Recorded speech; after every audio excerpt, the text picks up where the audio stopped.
CDS general Anil Chauhan ने मंगलवार को पहलगाम आतंकी हमला और ऑपरेशन सिंदूर पर बात की। वे मंगलवार को पुणे यूनिवर्सिटी पहुंचे थे। उन्होंने यहां भविष्य की युद्ध और युद्ध विषय पर व्याख्यान दिया।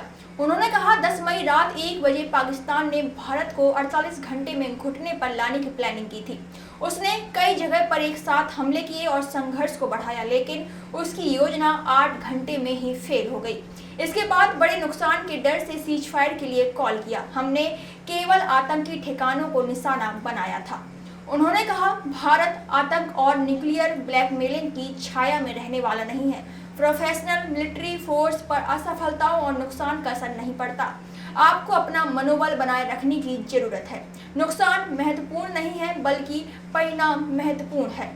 उन्होंने कहा कि पहलगाम में जो कुछ हुआ उससे कुछ हफ्ते पहले ही पाकिस्तान आर्मी चीफ जनरल असीम मुनीर ने भारत और हिंदुओं के खिलाफ जहर उगला था।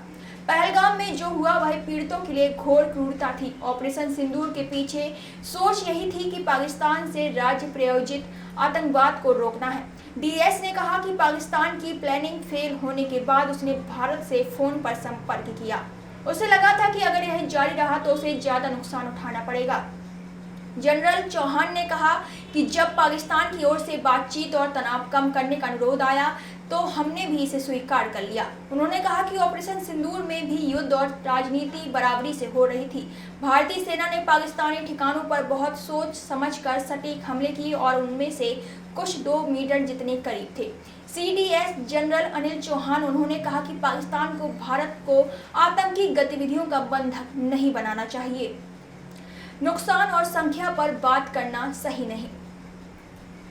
सीडीएस चौहान ने भारत पाकिस्तान तनाव के दौरान फाइटर जेट खोने के सवाल पर कहा, जब मुझसे हमारे नुकसान के बारे में पूछा गया तो मैंने कहा कि वे महत्वपूर्ण नहीं है, क्योंकि परिणाम और आप कैसे कार्य करते हैं यह ज़्यादा महत्वपूर्ण है।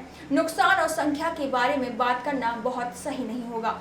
उन्होंने क्रिकेट का उदाहरण देते हुए कहा, मान लीजिए कि आप क्रिकेट टेस्ट मैच खेलने जाते हैं और आप एक पारी से हार जाते हैं तो कितने विकेट, कितनी गेंदें और कितने खिलाड़ी हैं, इसका कोई सवाल ही नहीं है। ट्रंप के बयान के 30 मिनट बाद विदेश सचिव विक्रम मिस्री ने शाम 6 बजे प्रेस ब्रीफ किया था। उन्होंने बताया था कि दोनों देश अब एक दूसरे पर सैन्य कार्यवाही नहीं करेंगे। पाकिस्तान के विदेश मंत्री इसाक डार ने भी युद्ध विराम पर सहमति जताई थी।